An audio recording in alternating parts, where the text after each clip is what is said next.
और national testing agency पर उठ रहे सवालों के बीच एक बार फिर केंद्रीय शिक्षा मंत्री प्रहलाद जोशी की अध्यक्षता में फॉलोअप मीटिंग हुई। इसमें अधिकारियों को सख्त निर्देश दिए गए कि जल्द से जल्द नई नियुक्तियां हो, साथ ही गड़बड़ियों को भी ठीक किया जाए। नीट पेपर लीक के बाद यूजीसी नेट एग्जाम में गड़बड़ी सामने आने के बाद नेशनल टेस्टिंग एजेंसी लगातार सवालों के घेरे में है। केंद्रीय शिक्षा मंत्री प्रहलाद जोशी के साथ बैठक में एनटीए ने सुधार के लिए की गई कार्रवाई के बारे में रिपोर्ट सामने रखी। करीब 50 कर्मचारियों को हटाने के साथ ही एनटीए के प्रमुख पदों पर शुरू की गई नई भर्तियों के बारे में जानकारी दी। एनटीए ने बताया कि नई भर्तियों के जरिए एजेंसी में ज्यादा प्रोफेशनल एक्सपर्टीज और बड़े पैमाने पर सुरक्षित और सही ढंग से परीक्षाएं कराने की क्षमता को मजबूत मिलेगी।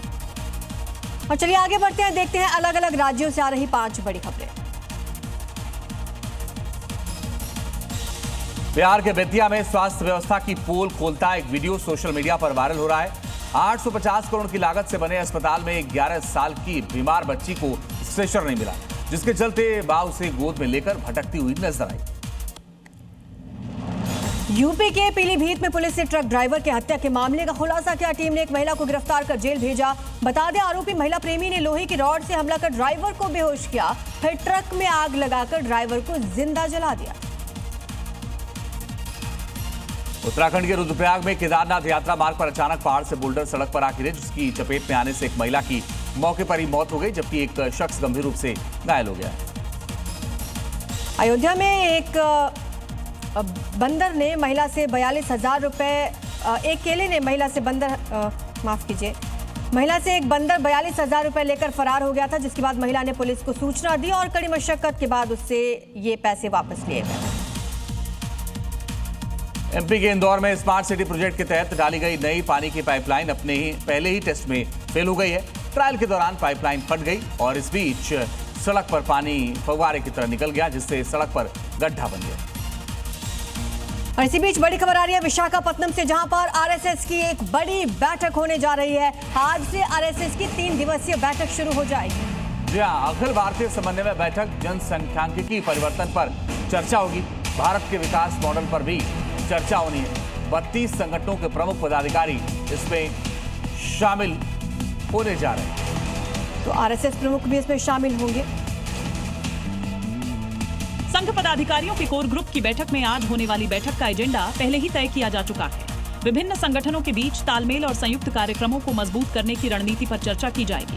संघ की इस बैठक में कई महत्वपूर्ण मुद्दों पर मंथन किया जाएगा, जिसमें डेमोग्राफिक चेंज, जेन जी के मुद्दे, संगठन मंत्रियों की नियुक्ति, संगठन विस्तार, जिम्मेदारियों के पुनर्वितरण, नई पीढ़ी को संगठनात्मक गतिविधियों में शामिल करना, सिख संगठन के साथ बेहतर तालमेल, कनाडा दौरे को लेकर मंथन किया जाएगा। पश्चिम बंगाल के पूर्वी मेदिनीपुर में भारी बारिश और बाढ़ जैसी स्थिति को लेकर मुख्यमंत्री शुभेंदु अधिकारी बड़ी बैठक उन्होंने की है, जिसमें अधिकारियों को प्रभावित लोगों की हर संभव मदद करने, राहत शिविर चलाने और पानी निकालने के निर्देश दिए गए। हल्दिया में अधिकारियों के साथ बैठक के बाद मुख्यमंत्री शुभेंदु अधिकारी ने कहा कि मैं प्रभावित इलाकों का जायजा लेने के साथ ही बीडीओ और संबंधित विभागों के अधिकारियों के लगातार संपर्क में हूँ। पोटाशपुर 1 में हालात थोड़े खराब हैं, साथ ही भगवानपुर 1 और चांदीपुर के कुछ हिस्से भी प्रभावित हैं, जहां पुलिस, सिविल और सिंचाई विभाग मिलकर काम कर रही है। राहत शिविरों में लोगों को भोजन और जरूरी सामग्री पहुंचाई जाएगी। इसके साथ ही बिजली आपूर्ति बहाल करने, स्वास्थ्य सेवाओं को सक्रिय रखने और पंप की मदद से जमा पानी तुरंत बाहर निकालने के भी आदेश दिए गए। एनसीबी ने अवैध रूप से भारत में रह रहे विदेशी नागरिकों से जुड़े एक अंतर्राष्ट्रीय ड्रग नेटवर्क का खुलासा किया। कार्रवाई में करीब 15 करोड़ रुपए की ड्रग्स बरामद की गई, जिसके बाद देश में चोरी छिपे रह रहे ड्रग्स का कारोबार कर रहे विदेशी नागरिकों को पकड़ने के लिए अब एनसीबी देश में ऑपरेशन त्रिनेत्र चलाने वाली है। क्योंकि यूपी एसटीएफ के साथ शुरू किए गए एक ऑपरेशन के दौरान एनसीबी को नई दिल्ली के खानपुर से 5 किलो से ज्यादा एम्फेटामाइन मिला था। मामले में नाइजीरियाई नागरिक ओबासे को अरेस्ट किया गया था, जो 68 लाख के साइबर फ्रॉड में भी वांटेड था। 2023 में वीजा खत्म होने के बाद भी भारत में रह रहा था। आगे की जांच के दौरान गुरुग्राम से 9.7 किलो एम्फेटामाइन और 67.84 किलो स्यूडोएफेड्रिन जब्त किया और नाइजीरियाई नागरिक अबुची को अरेस्ट किया गया, जिसका वीजा 2015 में ही खत्म हो गया था। इसके अलावा दिल्ली के मेहरौली से 2 नाइजीरियाई नागरिक नवांको और चिकीजी को गिरफ्तार किया गया, जिससे 318 ग्राम कोकीन और 6 ग्राम हेरोइन बरामद हुई, जो 13 साल से अवैध रूप से भारत में रह रहे थे। और बड़ी खबर आपको बता दें, कांग्रेस हेडक्वार्टर में आज कांग्रेस वर्किंग कमेटी की बड़ी बैठक होने वाली है। इस अहम बैठक में पार्टी के शीर्ष नेता शामिल हो रहे हैं। इसमें कई अहम मुद्दों पर चर्चा भी लिए जा सकते हैं।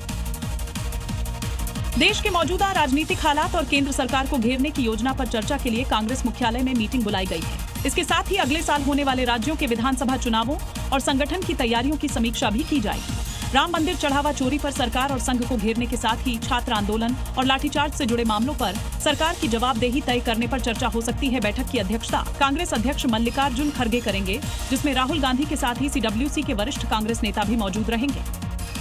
और इसी बीच बड़ी खबर आ रही है दिल्ली से, जहां सीडब्ल्यूसी की बैठक होनी है। दोपहर 3 बजे सीडब्ल्यूसी की ये बैठक होगी। जी हाँ, छात्रों के मुद्दे पर ये चर्चा होनी है। विधानसभा चुनाव की रणनीति पर भी चर्चा होगी। तो सीडब्ल्यूसी की अहम बैठक होने जा रही है। कांग्रेस वर्किंग कमेटी की ये बैठक, जहां पर तमाम मुद्दों पर चर्चा होगी।